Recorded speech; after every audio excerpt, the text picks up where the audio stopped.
Welcome to another videocast episode of BGE's Tabletop Talk. We have a special episode today because we're bringing on Heather O'Neill, the game designer of Dreams of Yesterday. Super excited to have her on. She also is a game designer and lead at Ninth Level Games. She can share a little bit more about what she does there and how she got into designing this game with Wierd Giraffe Games. So I'm super excited to have her on the show. Let's welcome Heather. Heather, welcome to the show. Hi, Dustin. How you doing? Good. So thanks for coming on. Do you mind just sharing a bit more of an introduction of who you are and what you do in the game world? Sure. So just me personally, I'm one of the owners of Ninth Level Games, which makes board games and role-playing games, and also a board game designer, soon to be RPG designer. It's not out yet, but it'll be out in the fall. So I've done a lot of game design for my own company, and then I had been kind of thinking about branching out and doing designs for other people or pitching to other people.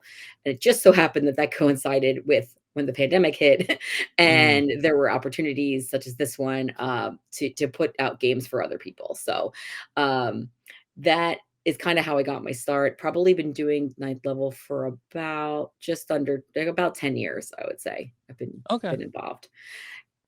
So let's go to, before we get into Wierd Giraffe Games and that, I do want to learn more about how you got into game design and owning Ninth Level Games. So how did all that get started? Well, main reason the owning part came to be is so it was originally my husband's company with one friend, and they did just role-playing games. Way back, started in 1999. Did a little bit till 2005, and then didn't do much. Someone else published all their things. Life happened. People were getting married, moving, all that stuff. And it wasn't until 2012, 2013, with Kickstarter being a thing, for them to think, well, maybe we should re-release that game back from 1999. And is that a thing we actually want to do, or do people even care anymore? And that is a role-playing game called Kobolds Ate My Baby, which is a silly, funny role-playing game, right? And so they put it up on Kickstarter, and that's kind of, I started helping with business then, but I was kind of tangential. And then it did really well. And it kind of decided that that's the direction that they're going to take the company, and let's start publishing things again. And then I was working on some board game designs at the time, with another partner of ours, Adriel Wilson, or now partner. They weren't then. And we really liked the game, and we thought, you know what? This is, now we're into 2014 or something, and we have distribution. The RPGs are doing well, and we realized we could just self-publish this great game idea we have, which is Schrodinger's Cats, which has done very well for us. So it's basically where you're, deciding if there's a certain number of dead or alive cat cards in everybody's hand, and there's some little silly cat puns and things like that.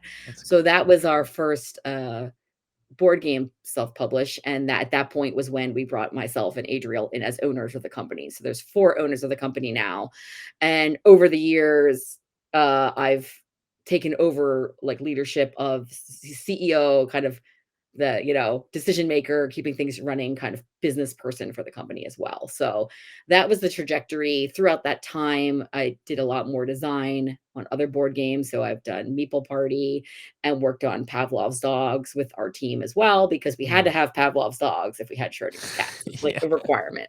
So I was doing a lot of that stuff, but still working full time at like a pretty, big corporate job. And it was a lot of stress on me. So then I decided to start looking to move into a game industry job or quit my job. And that was February of 2020 when I had that thought.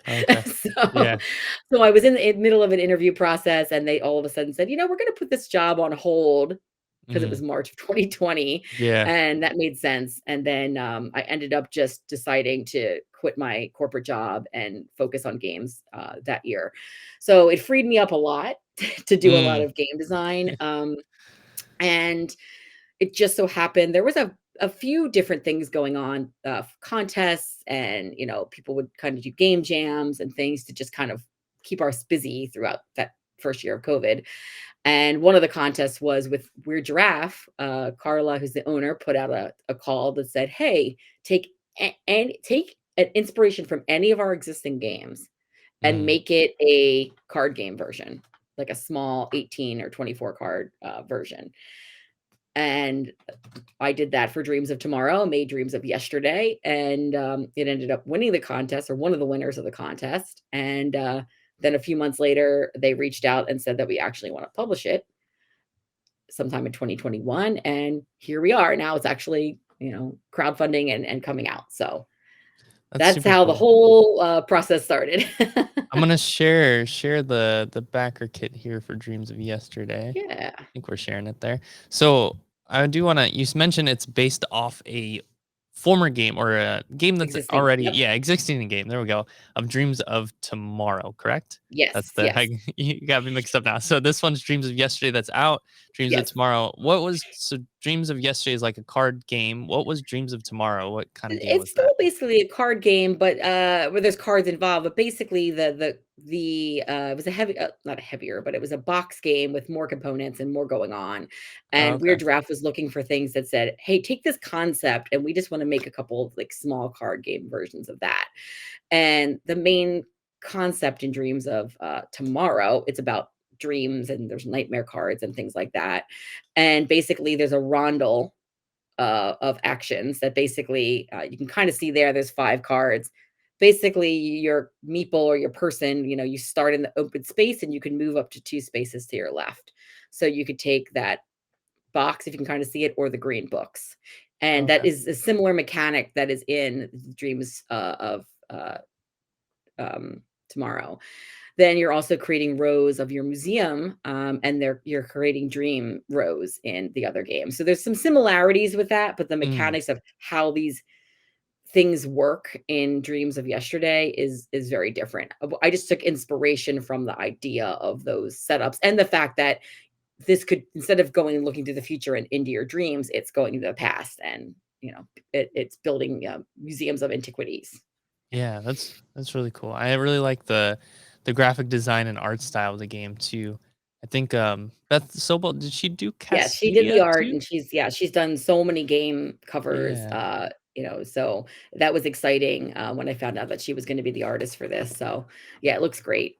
that's really And cool. I'm pretty sure these are maybe not the final cards, but this is the final art that you're seeing up on the Okay. screen. Yeah. Yeah, the vibrant colors are really cool. I like it. So, how did you get into, or like you designed the contest? Was this something that you were looking to do to kind of get more into game design and into the hobby, or was it something like you're kind of like, oh, I'll try this out? Yeah, I think it was just I had a lot more time, like, I wasn't working full time at that point, and it was COVID, so I was like, "You know what? This is when I should be working on game design." So I was working on a lot of my own things. Um, I was working on, longer term projects that, are now, like, just coming out, but Mm, then there was things like this that I thought, "Well, why not? I've got time. I have a month to work on this, like, let me try working on this," or other contests, or you know, prompts that somebody put up on Twitter. It just was doing that because it was something to do. And it turned out that like this is a one Dreams of Yesterday is a 1 to 3 player game. So that kind of worked out perfect because I could play it solo to test it and I could play it with my husband. So we could at least get the 1 and 2 player um, pretty solid. mm, And within that month or 2 months, whatever it was that I worked on it, we were able to play test it a whole bunch and make a lot of changes, which that would have never happened pre-COVID. I would have never had the time right. to actually like take a weekend and work on a game and play test it and lay out the cards. Like that's not going to happen. So it was kind of just like a happy circumstance in that regard that I had the time to do this kind of Mm, stuff, right? It did give me that time. So I was able to have the opportunity to say, you know what, I can apply to contests. I can pitch games to other companies. I was doing a lot of that in that fall 2020 or, winter 21 timeframe because I had the time to do it. And that was something I had been meaning to work towards. And I was just kind of being held back by a 40-hour plus job, plus yeah. try to run a company and then that little bit of time that I might be able to work on a game. So, yeah. So that's kind of that worked out really, really well, and that's probably why this exists. For sure, yeah, and I have, like, 2 different kind of ways I wanna go with Yeah, this. One is, I'm really curious to hear about, like, your decision making or, like, how you kinda handled juggling the full-time position and then transitioning into doing game design. Like, what were yeah. some maybe sacrifices you had to make or some things you some challenges that came. Yeah, I mean, I definitely was not making nearly as much money as I had been making. So that was the one big sacrifice, which was, Mm, I knew I wasn't going to be making as much money, especially that year when I wasn't working anywhere else. And even now, running my own company, freelancing for other people, I probably make half of what I made when I left that mm, job. But I was in a position, where I was able to do that. right. So that was the sacrifices there for sure. And then the adjustments was I had a lot of free time, and I was not used to having a lot of free time. So in addition to, all the game design stuff, I also, joined UNPUB as, the managing director on the board, August of 2020. So that was Okay. something else I was doing, which Yeah. was, you know, um, that's an unpublished games network that helps people get their games play tested and pitched and signed and all that. So we started doing some online conventions on Discord, doing online playtesting, on Tabletop Simulator or Tabletopia. So I was kind of facilitating that, and we were trying to navigate through 2020, 2021, like Mm, how this was going to go. So that was something else that was good that came to fruition because of me being able to have that time after leaving my job. Excuse me. So I was able to kind of jump in, and now like I've been doing that for almost 3 years and I really like it. So, it definitely was scary to leave a job, especially mm. during COVID, but Yeah. um once I did it, I'm like, "Oh, I should have done this like 2 years ago. What was I thinking?" Right, right. Yeah, that's I mean, I know for me, I I was in a school during COVID, and then I was Mm, also doing my online like, we had an e-commerce store, at the yeah. time, and then when I left the school and I just ran the e-commerce store, what was tough for me, and you kinda also said that, like, you had a lot of time, and for me, it wasn't about having a lot of time, it was about trying to figure out how to manage my time without filling my schedule up too much. I'd be like, I'm Mm, gonna record a podcast this day. I'm gonna write a blog post this day. Like finding that balancing act between yeah. like making sure my time's full and then also not adding too much to my plate because I definitely like to bite off more than I can chew. I do too, and I definitely did that in 2021 for sure, because 2021, I started picking up freelance jobs where I help people run their Kickstarter and I do marketing for Mm, them, and, then I was like, "Sure, I'll be on that podcast. Sure, I'll be on that stream. Sure, I'll, whatever." I was taking on way too much, and then I eventually kinda had to regulate that, so I was like, "Okay, that's not how I'm gonna do it in 2022. That was too much." So I right, kind right, of felt like 2022, I finally started figuring out that balance of like, I can still help people, and I can still be on streams. I can still, write articles. I can still run a Kickstarter, all these things, but I just can't do that every other month. Like I have right. to give myself some breaks.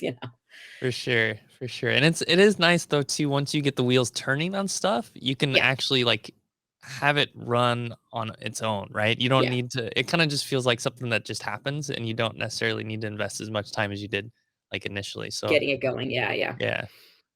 Yeah. Cool. So, Definitely.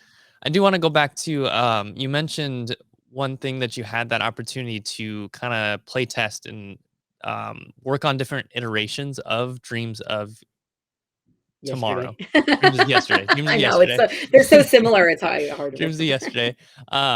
So how much do you think that contributed to the success of getting that game ready to go quicker than maybe other games? I think it contributed a lot because especially looking back at it, after it got signed and in hindsight, it's like, "Oh, right, like, that did work out well." Like, it's very well balanced. Like, it wouldn't have been balanced if I just had the idea and I sent it out, right? But we had Mm, time to say, "Oh, those 2 resources, because 'cause they're double-sided, right? So it matters which are on this okay. side. You're gonna have some cards flipped this way, and you can only use the resources, and then later in the game, they might be that way or something, Okay. depending. But once they're locked in, that's all you're gonna get. So there's some things where it might make sense, like, I know I changed the combination of some of these, like how many of them are double, how many are one and Mm, one, how many are one. Um, then there's these earn cards, which are basically once you finish your row at your museum, uh, you place an urn, and this tells you what the scoring conditions are for that row. So you okay. can choose to place the urn, and it might say like score 3 points for every picture, painting. If you don't have any paintings, you don't want to place that urn. But those were things where, balancing the resources with the limited number of cards, which they've added more cards, and even with the campaign, they're going to add more cards. I Mm, think it was originally 24 cards when I sent it in, and now it's up to like 30 cards or something like that. okay. But it was one of those things where, having a very limited number of cards that I was allowed to do, um, partly that was part that helped a lot too, because I couldn't Yeah. just add cards. But at the same time, had we not had a few weekends to like take it, play it over and over and over again, make a couple changes, do it the next weekend, make a couple changes, do it the next weekend, being able to do that for a couple of weeks in a row and kind of just spending, a couple winter months working on this is kind of my primary focus would definitely have not happened if I didn't have the time to do that. So I think that definitely Right. contributed to making it a better game when it got submitted into the contest for sure. Yeah. That's really cool. Would you say this is maybe one of your quickest design iterations or Yeah, I would say it's the quickest for okay. sure.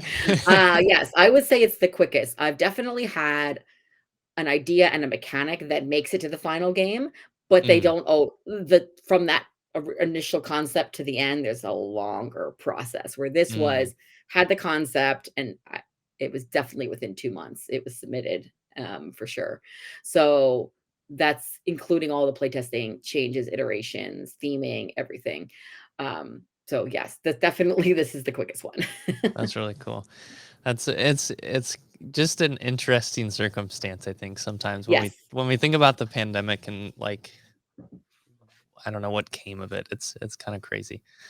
Yeah. Um so and it's on Backer Kit right now. I know you Yes. mentioned that they'll likely have some pre-orders or I guess post Backer Kit orders. Late And then pledges or something as they call it, yeah, so I'm yeah, sure this ends on April 6th at 8 p.m. Eastern, I think? Yeah, 8 PM no, 8 PM Pacific, on the 6th, so we have a week, but then after that, not exactly sure what date, but there'll definitely be that same link will take you to a pre-order page, and then the game's slated to come out in the fall, probably October to December timeframe from the looks of it. That could really slip. cool. Yeah, yeah, No for sure. promises. The timeline for games can be tough. It's Yeah. always yeah, it's like you give an estimate and then you update the estimate and then you give an estimate, you update the estimate Yeah, I mean, right for now sure. things seem to be moving pretty quick through production, but last Mm, year there was not maybe the shipping was working better, but then there were paper shortages. So mm, something is going to happen probably. So you never know. yeah, yeah, the supply chain, it's interesting. I Yeah. mean, it does seem like things are kind of back to normal. I don't Maybe know, maybe a you have a little bit. bit more Yeah. experience than me. On my end as a retailer, it seems like I can have a better estimate of like when games will be here because stuff is more on the standard like time. It does seem that way. Yeah. Like I said, it's just, at any moment, who knows, but it does seem like this year so far, everything is kind of when they quote you 4 weeks, it really takes 4 weeks, or if they quote Mm, you 8 weeks, it really takes 8 weeks or so, as opposed to they might say 8 weeks 2 years ago and it took like 18 weeks or something like that, or right, 28 weeks. right, right. Yeah. Have you had kind of going back to like ninth level games and just your Yeah. experience with publishing and all that? Have you had some challenges with like cost rising with your production? Um, I mean, yeah, definitely, especially things that had been out, I think Schrodinger's Cats came out in fall of 2015 or I believe. So we've done a bunch of reprints on that and we Mm, just did one over the winter.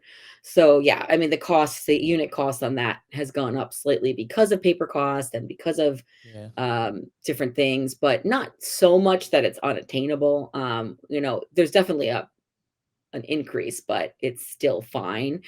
But on new things, when I've gone in for quotes, things that I would have expected to I'm just gonna, make a fake number up. If right, I right. would have expected them to cost $10, they cost $15, maybe. Okay. Or there's things that I might want to do as a nice to have that are going to add too much weight, and now shipping is so Mm, expensive that, yeah. maybe that's not worth the time, to put a lot of extra heavy weight into a box, because even if it only costs me $10 and that's what I want the cost to be, every time I ship it, it's going to cost more. Sure. Those are things you got to think about now too, which before, I feel like 5 years ago, shipping within the US was pretty much like, $10, $10. Now that's not the case anymore. I mean, you could, depending on how big and heavy something is, shipping it from one side of the coast to the other could be as much as shipping to, UK or something. Yeah. It's a lot. Yeah. Yeah, we recently, maybe about a month ago, got Frosthaven, and so That was gonna be my yeah. example. At least I'm not shipping Gloomhaven, but Yeah, yeah. We luckily we get some decent, I mean, it's the same discount anywhere you go. Like all Yeah. the shipping providers, ShipStation, Pirate Ship. We use Yep. Shopify shipping now. It's pretty much the same discount. But for businesses, it is a little bit cheaper, or actually a lot cheaper. But yeah, still shipping something like Frosthaven is like 40, $50 to send from here, LA, to the East Coast. So it's like, Yeah. It's man, definitely expensive, and, like, I don't know how much exactly that weighs, but I'm sure it's well over 15 pounds, if not more. yeah. Where, like, Meeple Party is, like, 3 pounds. So Mm, that just enough that, it's definitely 15, $17 to ship it to California now. yeah. So those are the things I've seen for sure, like, spike up a lot every year. They're just spiking up more and more. And yes, the production is too. And, you know, so far it hasn't gotten to the point where it's too out of control.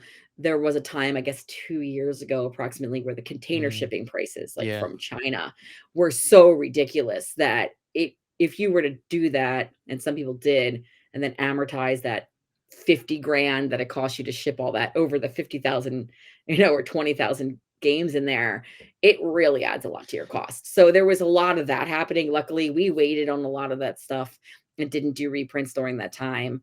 Okay. And then, because we have a role playing division, that was kind of the way we were going in 2019 anyway. So Mm. most of 2020, 21, 22, except for one game, were all books, and we did them in America. So that solved a lot of that Oh, issue. okay. Yeah, yeah, yeah, That that's was solid. that was a happy accident that we were starting that plan, and then everything went up Wow. and we were like, okay, cool. But Wow. now I'm back to making a bunch of stuff that are in boxes, and I have to deal with all the shipping and everything. So Yeah, wow. So maybe we can talk about now too, a little bit about shipping and production. So yeah. with Weird Draft Games and maybe with ninth level games, you were talking before we got on that you work with some bigger, I don't know, I guess you'd call them, would consolidator, would that be the right term? Distributor? Yeah, Um, I think consolidator is a technical term, but maybe if you don't know what that is, it just means it's a distributor that consolidates a whole bunch of smaller publishers, so that we can get our games into the bigger distributors. So some of the bigger distributors have kind of minimum requirements, and if you're not going to hit that, they wouldn't stock you. Now, mm, personally, ninth level might be big enough now, but we've kind of been staying. So we're with a company called Flat River Group that used to be Impressions, and there's also one called PSI. There's probably more that I don't know of. They're the two big in the US.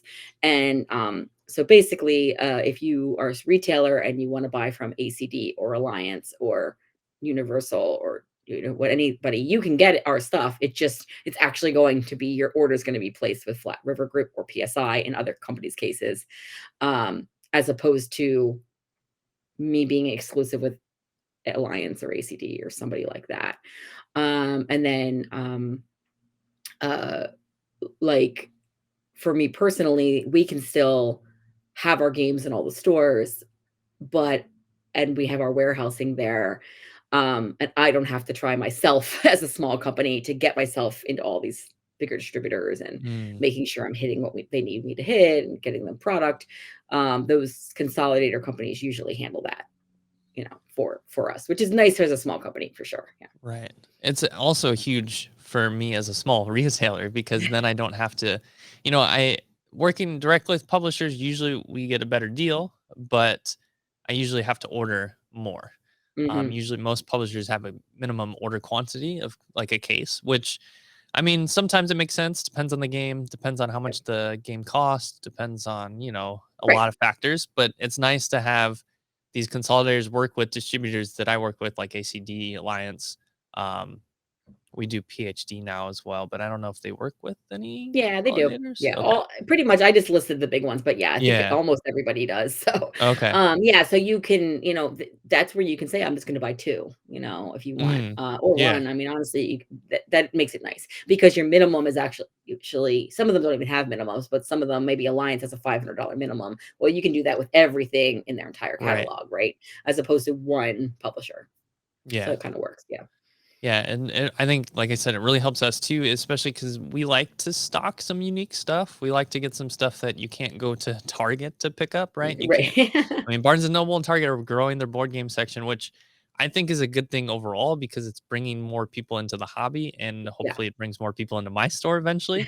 Um, so I mean, it's tough competing with them on pricing and stuff like that, but I kind of Right. don't really think about that too much. So it's good also to have like smaller publishers with our distributors because then I can, stock some stuff you can't really get most other places. Yep. We're a small store, so we can't go deep on a lot of products. We Right. tend to go deep on like things I know are hot and are going Right. to sell.